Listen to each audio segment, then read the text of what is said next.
All right, social media. Let me get my Instagram stream key plugged in. The amount of technical work that goes into making this all work smoothly. Welcome all. When mean turns green, jealousy and competition in relationships. Super interesting topic that Brenda chose for us here at Jumpstart Mastery. When mean turns green. I loved that. Um, on this particular topic, I thought it best to uh, just become vulnerable and share some of my own thoughts and experiences on this topic and some things that I have found helpful in managing these feelings when I have them and have managing the presentation of these feelings in someone else, particularly when I'd say um, the claims that someone else are making appear to come from jealousy, but they're not overtly being presented as um, jealousy or envy. And it's going to be impossible for me to not touch on some of, what our longstanding religious traditions have to say about this. So I'm looking forward to this discussion with you. I hope you're all well and that you're enjoying a fine spring here in the Pacific Northwest. We're having just terrific weather, and I'm really enjoying freedom from the rain and the gray, which is, something that the Northwest is particularly known for. So, welcome all to this conversation. These are unique forces uh, to feel jealousy, to feel envy, uh, and to engage in comparison. Um, I've had over the course of my life plenty of opportunities to contemplate these feelings myself and when I observe them in another human being. Interestingly, when another human being presents them, it's pretty easy for me to want to feel like I want to allay the concerns of another human being. Because if I'm on the receiving side of what appears to be or feels like jealousy or a competitive affect, um, my personal association with that very often is that someone is feeling less than, someone is feeling not part of, someone is feeling excluded from some kind of um, from some kind of outcome that they feel as though inclusion or participation with me would help them enjoy. So, um, in one context, I can tell you that when I have felt jealousy, um, uh, I, I'll share a particular context with you. For many, many years, um, I was a competitive archer. So the environment is competitive, and you all stood on a line and you all shot for score. And there was a guy in the league night that I went to for years who just dominated. He was he was so good. He was so good that one day I watched him send an arrow at least 30 yards into the knot of a balloon to deflate the balloon, and he said that was going to happen. So when you have such a palpable experience of, let's say, incredible psychomotor and mental talent in front of you, it's hard to not feel less than, and it's hard to not want to shoot that way. But what Jack uh, was doing when everyone else was eating pizza or engaging in social relationships or going to work, Jack was shooting all day long and bringing himself to a state of excellence where that could be done. And I had the good fortune of having good influences around me. So if I saw someone do something to that degree of excellence, I was very grateful to be able to reframe the envy or the jealousy into the work that would be required of me to do that. And somewhere with that comes a natural belief that human beings, you've heard the cliche, right? You can do anything you set your mind to. Well, there is some truth to that, particularly when balanced against this idea. And I'm about to tell you the idea. My archery coach and mentor, Nelly, was the master coach to the Olympic coaches of 4 countries. And he used to tell me, and I got this at an early age, thank God. He used to tell me, Andy, the one thing that can't be taught is desire. People who win gold medals have desire beyond what other people generally have. And if someone says, I can't do something, that just means doesn't want bad enough. I'll share another experience with you. I'm in Hawaii on my honeymoon. We're driving through Wailea. And I'm looking at just palatial estates, one after another. And I remember feeling bitter as I'm driving through there because I'm saying to myself, I work hard, I'm smart, how come I can't enjoy these things? And I remember it wrecking about an hour of my mental peace instead of just recognizing, hey, look where the hell I am. I'm in one of the most beautiful places on the planet, driving through, not burdened by anything. I'm with my wife. We're enjoying ourselves. What would draw me into this state of bitterness other than self-centered preoccupation? And I never forgot the learning experience of that unchecked period of time where I'm driving through this town, looking at all of this opulence and saying, what's wrong with me? There's something wrong with me. When in fact, if that were something I really, really wanted to go after, I could go after it. If I really wanted that bad enough. I guess I don't. So when we think about what jealousy and competition and envy symbolize in relationships with one another, I think it's pretty easy to conclude that to some degree, there's a reason why our religious traditions frame this as cardinal sin. Remember, pride, greed, lust, anger, gluttony, envy, and sloth. These are the cardinal sins. Envy. So, it is easy to fall into a trap, I think, particularly for men as well, when so much of our messaging in the world is about individual exceptionalism and freedom of opportunity, and all of that has got truth to it. But at the end of the day, Sean Murphy used to say that all the time. At the end of the day, Andy, he was a manager of mine who taught me very, very valuable lessons. At the end of the day, envy and jealousy speak to self-preoccupation. Self-preoccupation which prevent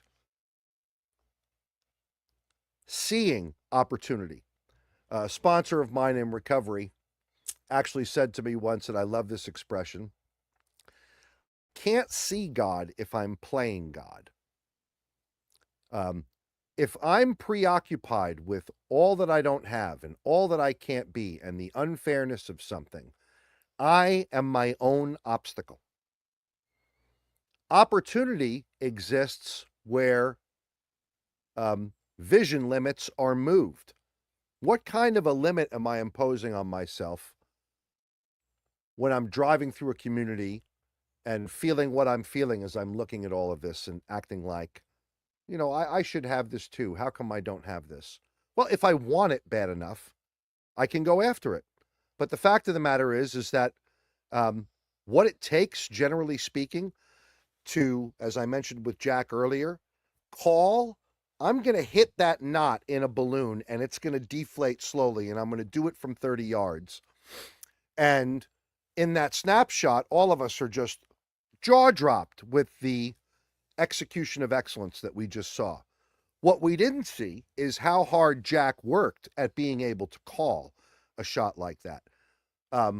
Some of the great pool players of all time, Willie Mosconi being one, were notorious practicers to the extent that they would call shots having practiced them so many times. So if I hear someone engaged in complaint or gripe regarding all of the unfairness that they've had to live with, and that there's something wrong because they don't enjoy certain things too, there could be some truth in those claims. At the same time, how badly is someone striving, working at change and improvement to overcome the thing that they're claiming is the source of their discomfort? And to what extent are they engaged routinely in avoiding the preoccupation of self? What's funny is that people seem to achieve a number of goals when they release the hyper-focused desire to achieve them. Now, you might hear some achievers think that that's nonsense, but I have certainly seen in my experience plenty of occasions where something manifests after someone lets go of the extraordinary desire to have it. This is as true as the air is to breathe. So,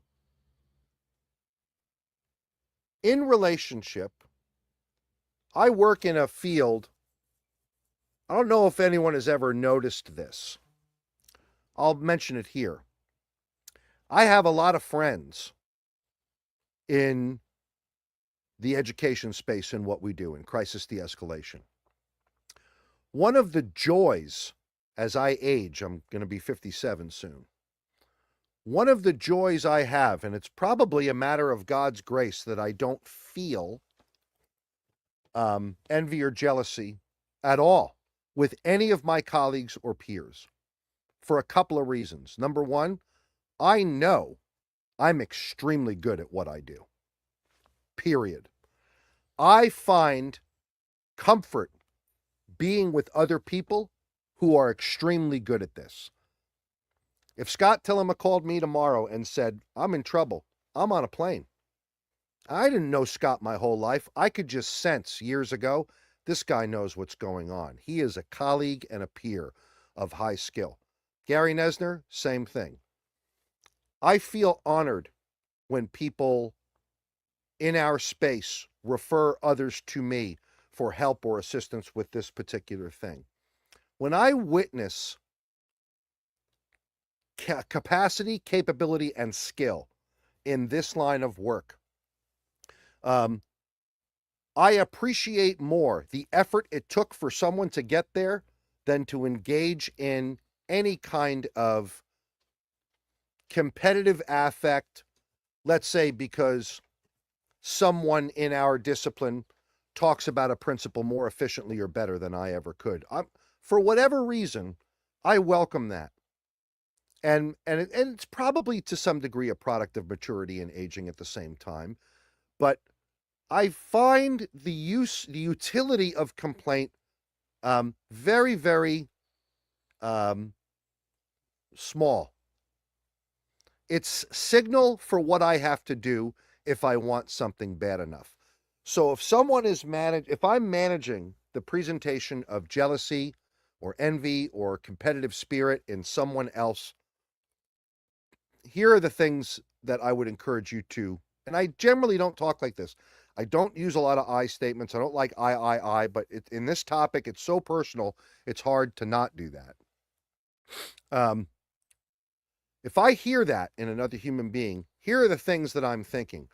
Somewhere, this person could potentially be engaged in critical self-appraisal or self-loathing.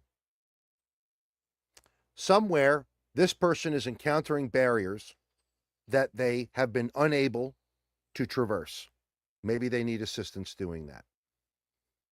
Maybe the quality of that assistance will have a direct relationship to their own realization later that their exercise and complaint today was less than what they could have done in how they spent their time managing the difficulty. Personally, I feel proud of the practice that I don't complain because it offers no utility. I would rather discuss how I'm feeling and why I'm feeling it from a place of vulnerability, because I know that process is faster and more efficient to make progress than it is to bitch about something. And sometimes, and I don't like conceding, I don't like capitulating, but sometimes navigating life, it's impossible to not do that. The risks and benefits attendant to any decision. There are people in my life that live their life in a way that I don't particularly endorse or like. What's more important to me, relationship with them or appraisal? I think a bug just went up my nose. That's what happens when you're outside. So now I'm going to try to avoid the impulses of what's happening in my nostrils and try not to breathe the bug in. What's more important to me, relationship or appraising the person to the degree that the behavior that they're engaging in, which I don't approve of, is highlighted, and what do I think they're going to do about it?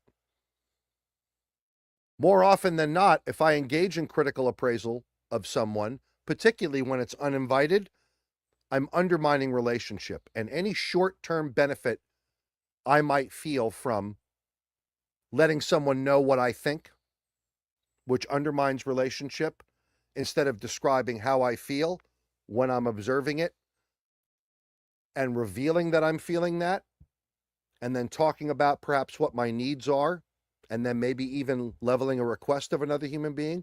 Which one of those is harder to do but more efficient in the end stage? Think about that. Look, when you engage in this activity with other people, I feel despondent and helpless. I need truth to be at the center of this relationship between you and me. Would you be willing to hear that I don't like what it is that you do, but I am committed to our relationship? And that way, maybe you can develop a new perspective on this thing that you're doing. Maybe you can develop a new perspective on this thing that you're doing and engage it from a more informed place. A lot of personal anecdotes to describe a few key takeaways. Envy and jealousy speak to critical self-appraisal and some sense of what could be self-loathing. If you're managing that in another human being, and what's being communicated at you is appraisal of what you're doing, bear in mind that there's an effort relationship between me and them. If someone's envious or jealous of something that I do, there may be an effort deficit that this other person is carrying that they don't like. It might be helpful for them to hear how much effort I have put into something to get to a level of competence. I would love to engage that from a place of shared understanding because I have felt that way as well. And I would want to help that person overcome the non-utilitarian self-appraisal that they're engaged in, and instead help them focus on an image of what they can go after to realize their full potential. All jealousy and envy are is signal of what someone wants, and the measures for that are how bad they want it, what are the risks and benefits attendant to it, and how important it is to them. And sometimes people learn that the thing that they think they want is not the thing they need. Um, I hope this made you think. Makes me think as I'm talking about it. Very nuanced and complex issues: jealousy and envy and competitive spirit in relationships. I hope you think about those things and decide what it is that you want in life and what may be the best way to go after it. As I age, that changes, and I'm letting go of some things, interestingly, that I thought I wanted, because I realized that in the pursuit of it, what's required has too many casualties attached to it. So maybe it isn't what I need, because what I want is not always what I need. I wish you all the best on this Tuesday and in this lovely season that we're in right now in the spring. Prayers and thoughts to our friends and colleagues. I have some on the ground in Texas. Prayers and thoughts to the families, and particularly of those who lost people. Prayers and thoughts to the first responders who are about to deploy from some agencies to support the workforces that are on the ground. I wish you all peace. Take good care.